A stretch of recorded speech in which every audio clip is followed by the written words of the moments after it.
Welcome to the next level. Jumanji, the next level.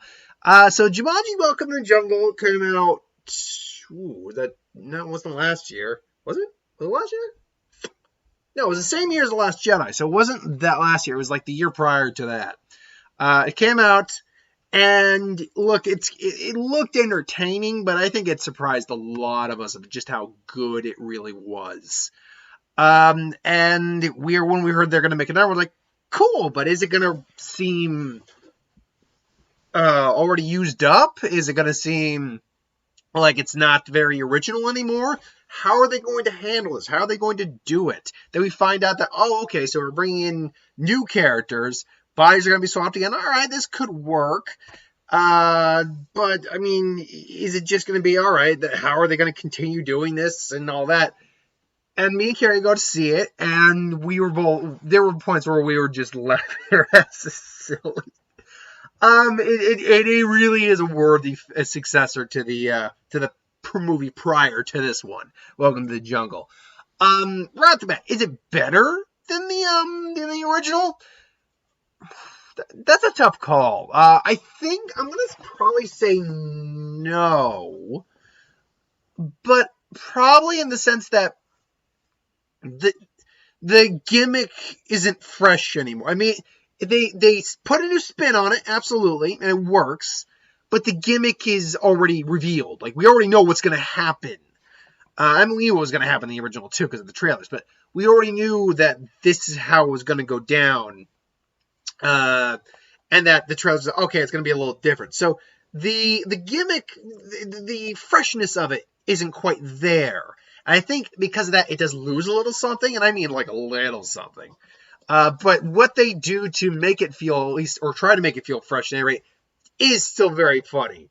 Bringing Danny DeVito and Danny Glover in there, Kevin Hart doing his best, doing a damn good Danny Glover impression.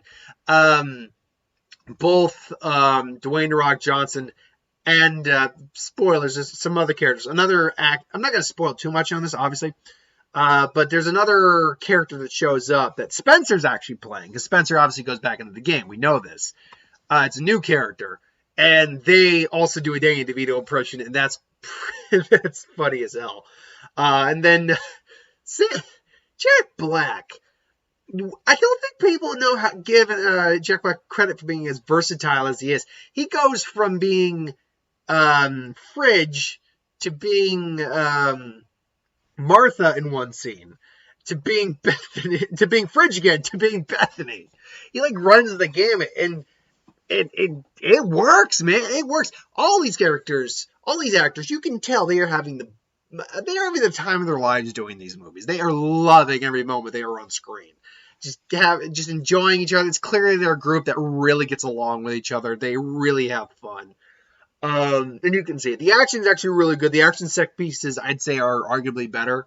There's a couple great action set pieces. Some of them that you see in the trailer. The scene with the monkeys is fantastic. The scene in the desert with the ostriches, that's a really cool scene. I'm trying to think if there was any other real... I mean, the climax is good. They make some references again to the previous movie, like with the dance fighting and stuff. But they also have some new abilities, because the game isn't quite working as well. There's a joke near the end with Danny DeVito that I'm not going to spoil, but when it happened, me and Carrie couldn't stop laughing for about 15-20 seconds.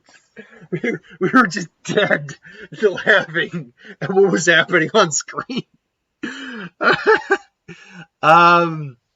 So yeah, the effects work is still really, really good in terms of like the CGI we get in this film. If I will say there are any negatives, isn't the right word. If I will say there are any things, if there's anything in this film that I'm like, I'm not as keen on, I'll say this, the villain. The villain's never important in either of these movies. He's just there because he's part of the game. So when we got the other guy, the first one, he's just there. He's serviceable for what he has to do. Same can be said for this guy, although I think he's an actor from Game of Thrones now that I think about it. I do feel like I recognized him. In fact, you know what? Why don't I check the internet, seeing as I am on my computer? Jumanji, now the next level. Who played that guy? Because I feel like I know I've seen him before. Let's see here now. Ba ba ba ba ba ba ba. Da da da da da. Do. 1 second. There we go. So, let's see here. Bethany, Young Bread, Bethany. Well, okay. Jugan the Brewer, Corey McCain, who is also in. I feel like he's been. Game of Thrones. I knew I recognized him. He played what? Who did he play? He played he played the Hound. No wonder I recognized him. Like, duh. Let's be clear. I didn't watch a lot of Game of Thrones. I was never a big fan of Game of Thrones, but I recognized the character, so that's why I'm like, I know I've seen him. So that's cool that the Hound's there, and he's better than the other guy because he's got a bit more in terms of personality going for him than the other one did in terms of the villains. Like, there's the scene where we really meet him for the first time. I was like, oh, we lost a good man today. We did. We lost him, and now his my hyena tried the best there was. I loved him like a brother. So why did he try to steal from me? And that's why I had to kill him. And now I feed him to his hyenas. I'm like, yeah, that's a bit of a badass. Of course, I kind of suspected that's where that scene was going to go. That'd be another thing I'd say that's not a negative, but it is something that you can pick up on where certain scenes are going to go and play out. You see it in the trailer at one point that there's a horse as a character in this, and someone is a horse. And at one point, they look up the horse's skills and abilities. And I'm not going to say what the skill and ability is, but immediately my mind kind of goes to this, and it turns out that's what it was. So again, not a negative at all. Just if you're paying attention, you can see where things are going to go. That said, the only other thing not a negative, but this is probably the thing that really griped me a little bit at first, but I get where it came from with the character. And that's why and this probably might be the one little spoiler I do. And that's why Spencer went back into the game. So they're all kind of split up at the beginning of the movie. They're kind of doing their own thing. He goes to like New York for college. He's got a crappy job. Like, life is just whatever. It's clear he's depressed on some level because he's not this awesome guy. He's not Bravestone anymore. He's just this guy. And his own self-doubts, his own insecurities get the better of him, which is why he never fully broke up with Martha. It's why he distances himself from Martha, because he didn't think she would like him for who he was. And then he goes back in the game and hijinks too. But my problem with this entire thing is, dude,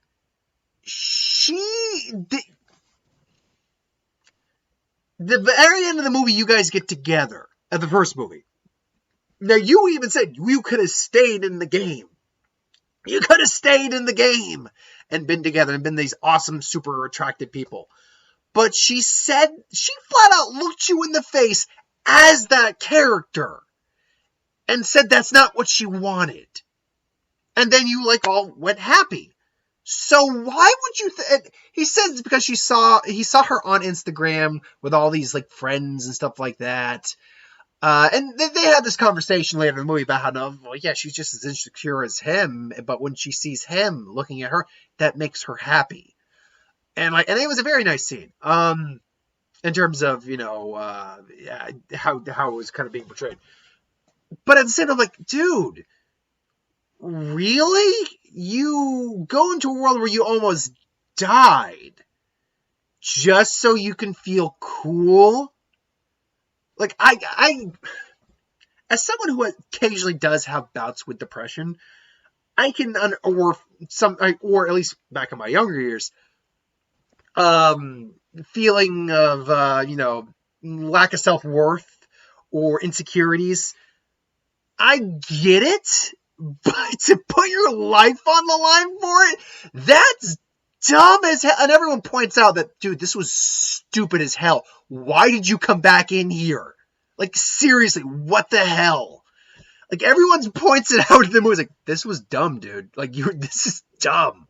Like, why did you do this? And he's like, he realizes that his answer is really not a good excuse. It's like, wow. They address it. They do, and I'm cool with it ultimately because it does play up, but it's almost like a rinse repeat almost with his characters. Like, okay, we started here in the first one, we got all the way here, let's do it again. Like, what? That didn't add up to me in my head completely. Again, it all evens out at the end, which, by the way, it's not a post-credit stinger, but it's a mid-credit stinger. Stay a little bit after once the credits start, because there is a mid-credit stinger. And it does show you where a third one could go. I'm not going to say anything, but it does show you where a third one could go. And, all right, we could go a third round. Cool. Ultimately, though, it's a fun time. This isn't going to be an awards one. In fact, actually, you know what? Let me check. I didn't even bother checking what Jumanji was getting Rotten Tomato-wise. How are the critics and the fans responding to it? Let's see here now. Jumanji, Welcome to the Jungle. 67%? Wow, that seems low. Like, wow. I mean, the audiences are loving it, which is the more important thing in terms of your box office, but 87%. But, wow, it's 67. I mean, that's still fresh. It's still good, but okay. I'm just going to look at a couple of these reviews real quick. Okay. So I'm not going to name names. Like all good video games, there's a hint of yet another level at the end of those. Like me, who are not yet ready to say game over. Okay. I got what you were saying, but that was a little interesting. This is up for anything sequel. What? This up for anything sequel to 2017. Oh, okay, it was 2017. Yeah, reboot brings back the A-list cast. Jack Black is still MVP. For more game avatar shenanigans, it's just a ticket if you're looking for a comic blast for the holidays. And that's a perfect way to put it. It's like, this is going to be a great family comedic film. So, I mean, there's plenty of people, obviously, majority still love it or are liking it. And that's with 147 critics. So that means, at best, if this moves, it'll move up or down one. But then you're getting some of the Rotten reviews. Like, don't bother. Play an old-fashioned board game instead. What? That's not a good review. Like, you probably have a full review. Okay, yeah, let me see your full review on that. Welcome back to Jungle. Bring your own fun in games. Okay, I'll say that. Its predecessors and our high concept, low payoff. Okay, so you're someone who didn't even like the first movie in general. All right, so that doesn't. See, you already had a predisposition not to like the movie to begin with. No matter what you say, you have a predisposition if you didn't like the first one to not like the second one.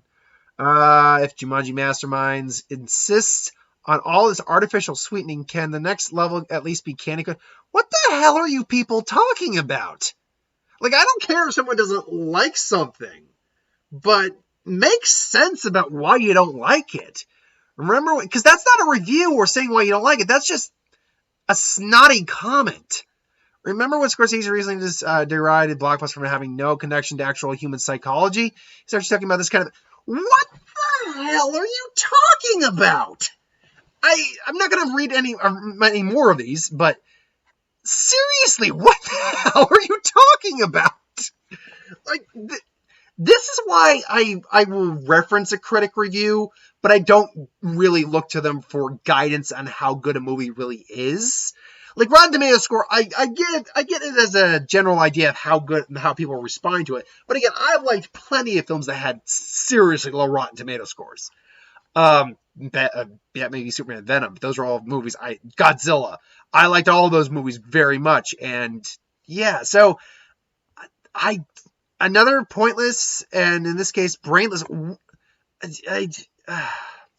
I don't get. See, here's the thing. With the people who liked it, at least, I mean, like someone said, they cracked me up. I'm sorry, these movies are funny. That's fine. Yeah, I mean, obviously, there's full reviews. You can go see them. But at least with these little mini reviews, they do give you a general idea of why they liked it. These people who don't or who don't like it don't give you a general idea of why they didn't like it. they're just throwing out snotty comments. At least with the Rotten Tomatoes little short ones. You can still see their full review. Obviously, you'll get a full review.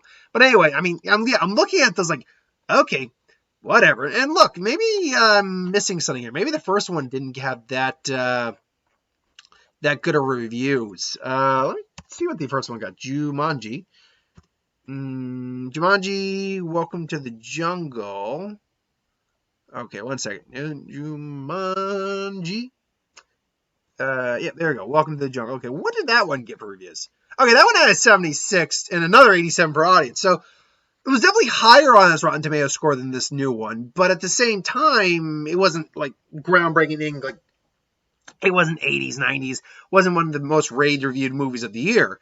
But it was still 76. So I don't know. Yeah, I don't know why people didn't like. I mean, everything's subjective, so they didn't like it. They didn't like it. But again, those comments, I'm like, there's nothing explaining why you didn't like it here. That's the problem I usually have with Rotten Tomatoes negative reviews over the positive. Is that if it's a movie I didn't like Good Boys, for instance, I hated Good Boys, but that's got some of the best reviews of the year. It's one of the best reviewed comedies of the year. And to each their own. At positive ones, even if I didn't agree with them, I understood where they were coming from with that. Negative reviews in general, though, for a lot of these films, like, you're not giving me anything with that. You're just throwing out a snotty comment. I digress.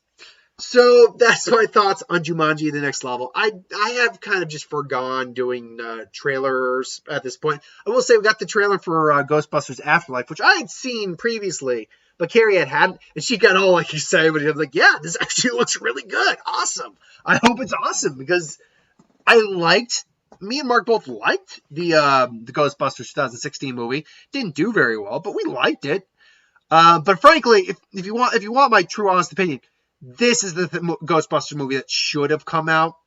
I respect what they were trying with the Ghostbusters 2016, but it was fun, but I wasn't clamoring for another one right off. I mean, maybe like initially after like I got out of the film, like, that's cool, yeah, I can see that one. But now, like a little later, I'd be like, if they didn't make another one, I wouldn't cry about it. But no, this one looks pretty good. I mean, looks, and it's just the first trailer, so you know, it's clear they're in the same universe as the original Ghostbusters. Like, this is what happens if all these events actually took place in the world. If the Ghostbusters were a real thing, and they clearly have figured out a way to address Harold Ramis not being around. Whoa, there's goes my hair. Harold Ramis not being around, as he's the grandfather who passed away. Why, they show his mold, spores, and fungus. Now they had Bill Murray quote from the first one to call it fate, call it karma, call it destiny. I believe things happen for a reason. They had that. The question is, will the remaining original cast, Dan Aykroyd, Ernie Hudson, Sigourney Weaver, Bill Murray, will they show up in this movie? I'm probably going to guess that in some capacity, they're going to be there. Maybe at some point, the kids are obviously the kids are going to be the new guard. They're going to be the ones to inherit the mantle of the Ghostbusters. But I think to have the new guard take over for the old guard, you still have to have the old guard in the movie. So I think what you're going to see is the original Ghostbusters come in, have like a scene of kicking ass. Then they're going to be overtaken by the new ghost, or whether current ghost be Gozer, who we did see, or Zool, who we did see Zool there, or like the big the ghost that's their icon, or Slime, or whatever. And I don't think they're going to die, but they're going to basically get the help from the new kids, and then they're going to kind of mentor them into the next series, assuming we get more movies. So that's my theory on that. But maybe it's not that at all. Well, anyway, until then, thanks for watching. Hope you enjoyed. Like, comment, share, subscribe, and I will see you folks next time. I actually have one more video. It's not a what if, but it's something else. So just give me a little bit.